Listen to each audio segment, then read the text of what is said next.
It's a beautiful lunch hour here in South Texas. The sun is shining. There's not a cloud in the sky. Birds are chirping. Got breath in my lungs. I'm out on the bike. Got about an hour and 15-minute workout planned. Let's get it.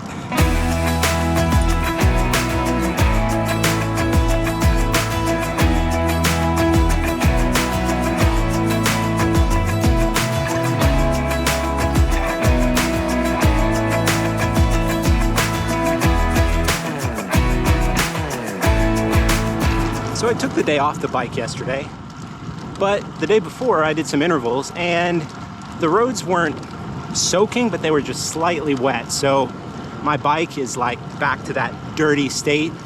And man, we all know that a clean bike is a fast bike. And I feel kind of slow right now, but hey, the sun's shining and it is a beautiful day.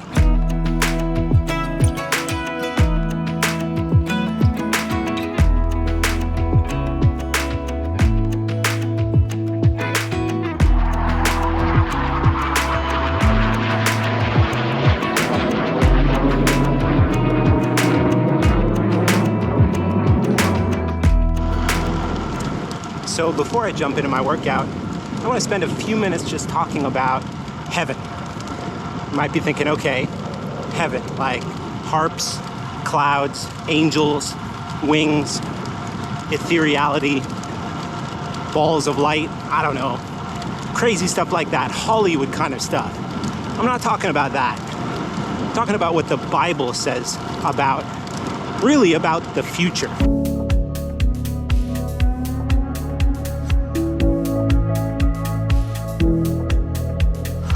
I think a pretty common belief that a lot of people have is that heaven is this kind of ethereal harp on a cloud place, that somehow it's going to be an eternal sing-along in the sky with God, and somehow that's going to be awesome. Well, let me tell you that I'm really, really glad that that is not the picture of the future that the Bible holds out for someone who follows Jesus. Not even close.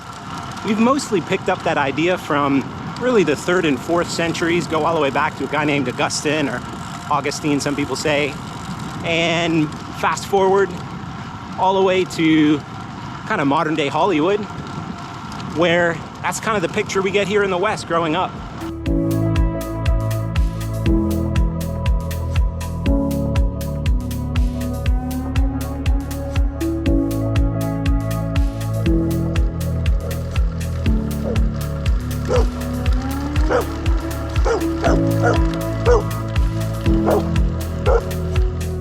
The Bible actually presents a very physical and tangible version of the future with cities and mountains and feasts and singing and people, right?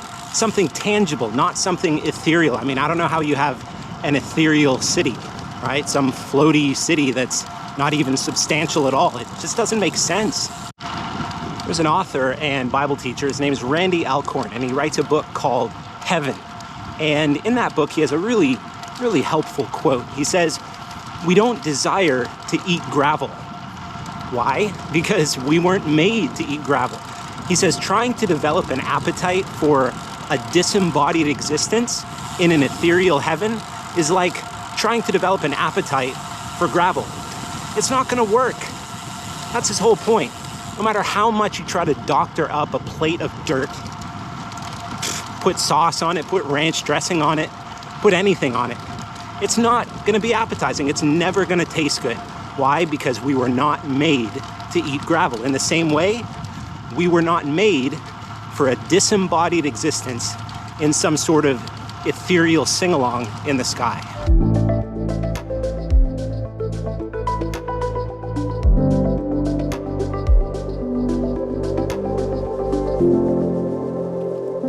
I think of a passage like Isaiah chapter 2, where the nations are no longer going to be fighting against one another anymore. Why? Because they're going to hear God's instruction from Jerusalem and they're going to live by it. And there's not going to be fighting in war. Or in another passage like Isaiah 11, where it says the wolf and the lamb, they're going to lie down together, or the child is going to play by the cobra's hole and put his hand in the adder's den, and they're not going to get hurt. And there's going to be harmony and peace between all of God's creation, everything he created. That's where this is going. This is the thing we get to look forward to as disciples of Jesus, not to float on a cloud and play a harp. We weren't designed for that. God didn't make us for that. He made us to love sunsets and trees and animals and mountains and bike rides. Man, and our desires correspond to God's plans, as Randy Alcorn says.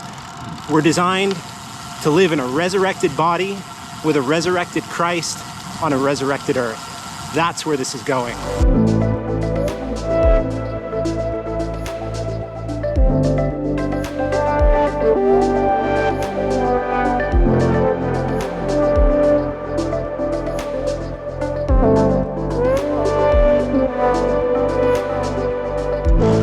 And this is so much what I'm looking forward to.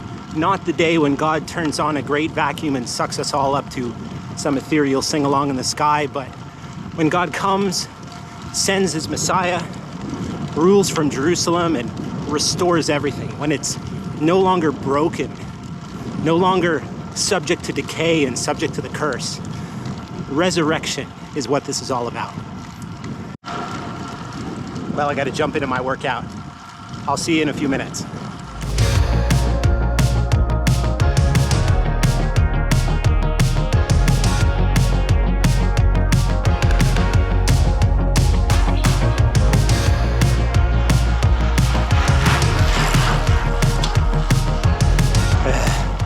Sprint workouts really hurt. Man, maybe someday I'll be able to more consistently crack 1,000 watts, but not right now. More practice, more gym work. I'll get there eventually.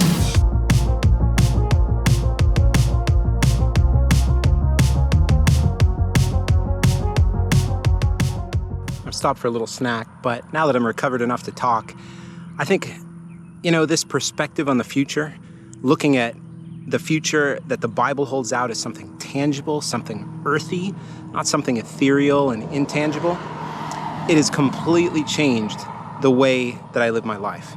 That I have something tangible to look forward to, a real restoration of this earth, that the brokenness and the pain that we experience is not something that will go on forever. This is such a hope to cling to when life is just hitting you in ways that you never thought it could, with pain and disappointments. Man, what a hope to be able to cling to, that God has promised for those who follow Jesus, that the world will not be this way forever.